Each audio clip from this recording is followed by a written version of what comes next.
जय हिंद प्यारे बच्चों। एकेडमिया अंबाला में आपके हार्दिक अभिनंदन के साथ आज हम पढ़ेंगे कक्षा 8वीं की हिंदी पाठ्य पुस्तक वसंत भाग 3 का पाठ टोपी, जिसके लेखक हैं श्री संजय जी। सबसे पहले बच्चों, कहानी का सार। इस कहानी के लेखक संजय जी हैं। यह कहानी एक लोक कथा है जहाँ पर टोपी को शक्ति और इज्जत का प्रतीक कैसे बताया गया है, इस कहानी के जरिए लेखक दो बातें कहना चाहते हैं। पहला, यह कि शक्तिशाली लोग अपनी शक्ति का अनुचित प्रयोग कर अपना काम करवाते हैं और उनको पूरा मेहनताना भी नहीं देते हैं। लोग भी उनका काम पूरे मन से नहीं करते हैं। अगर उनके काम के बदले उन्हें पूरा मेहनताना दिया जाए तो वो अपना काम पूरी ईमानदारी और सच्चाई के साथ करेंगे। और दूसरी बात ये कि अगर किसी काम को करने के लिए मन में दृढ़ इच्छा शक्ति हो, कोई भी लक्ष्य असंभव नहीं होता है और कोई भी मुश्किल आपका रास्ता नहीं रोक सकती है। लेखक ने इसमें मुहावरों को बहुत शानदार प्रयोग किया है। हर बात को मुहावरों के द्वारा कहने की कोशिश की है। पाठ इस प्रकार से है बच्चों। इस खूबसूरत कहानी की शुरुआत होती है एक गोरैया के जोड़े की बातचीत से। दोनों, नर व मादा गोरैया, एक दूसरे के साथी थे और दोनों में बहुत प्रेम भी था। वे दोनों जहां जाते साथ जाते, साथ खाते पीते, हंसते रोते और खूब बातें करते। दोनों अपने सारे काम साथ साथ करते थे और बहुत खुश रहते थे। एक बार मादा गोरैया ने किसी मनुष्य को कपड़े पहने देखा तो उसने नर गोरैया से कहा कि मनुष्य वस्त्रों में कितना सुंदर लगता है। तब नर गोरैया ने मादा गोरैया को समझाते हुए कहा कि वस्त्र मनुष्य को सुंदर नहीं बनाते, बल्कि वो तो उनका वास्तविक सौंदर्य ढक देते हैं और हमें वस्त्रों की कोई आवश्यकता नहीं। हम तो ऐसे ही बहुत सुंदर दिखते हैं। इस पर मादा गोरैया कहती है कि मनुष्य केवल अपने आप को सुंदर दिखाने के लिए ही कपड़े नहीं पहनता, बल्कि गर्मी, सर्दी, बरसात जैसे मौसमों की मार से खुद को बचाने के लिए भी मनुष्य कपड़े पहनता है।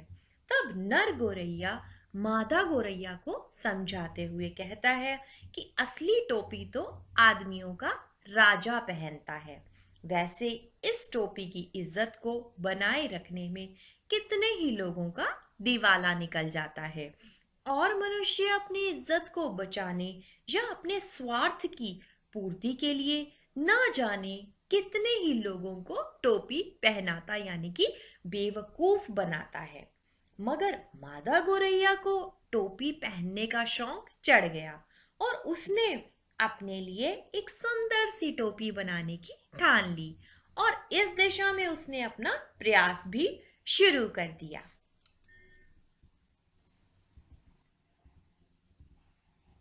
अगले दिन सुबह सुबह रोज की तरह नर गोरैया और मादा गोरैया दाना चुगने एक कूड़े के ढेर के पास गए। दाना चुगते चुगते अचानक मादा गोरैया को रुई का एक टुकड़ा मिल गया। रुई का टुकड़ा देखकर मादा गोरैया खुशी से कूड़े के ढेर पर लौटने लगी, बहुत खुश हुई। अब यहाँ से शुरू होता है छोटी सी गोरैया का उस रुई से खूबसूरत सी टोपी बनाने तक का सफर। सबसे पहले गोरैया उस रुई को धुनिया के पास ले जाकर धुनवाने की कोशिश करती है, लेकिन धुनिया उसका काम मुफ्त में करने से मना कर देता है। लेकिन जब वह उसको उसकी मेहनत का पूरा हिसाब यानी उस रुई में से आधी रुई देने की बात करती है तो दुनिया खुशी खुशी उसकी रुई धुन देता है।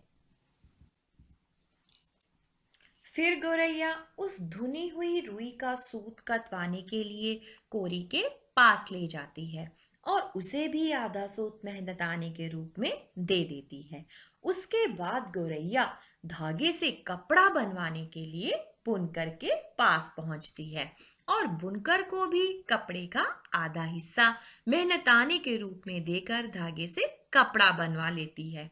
उसके बाद गोरैया उस कपड़े से टोपी बनवाने के लिए दर्जी के पास पहुंचती है। उसे भी उसकी मजदूरी के रूप में आधा कपड़ा दे देती है। दर्जी ने खुश होकर ना सिर्फ उसकी टोपी बनाई, साथ में उसमें 5 ऊन के फूल भी लगा दिए। गोरैया की टोपी अब बहुत सुंदर लग रही थी।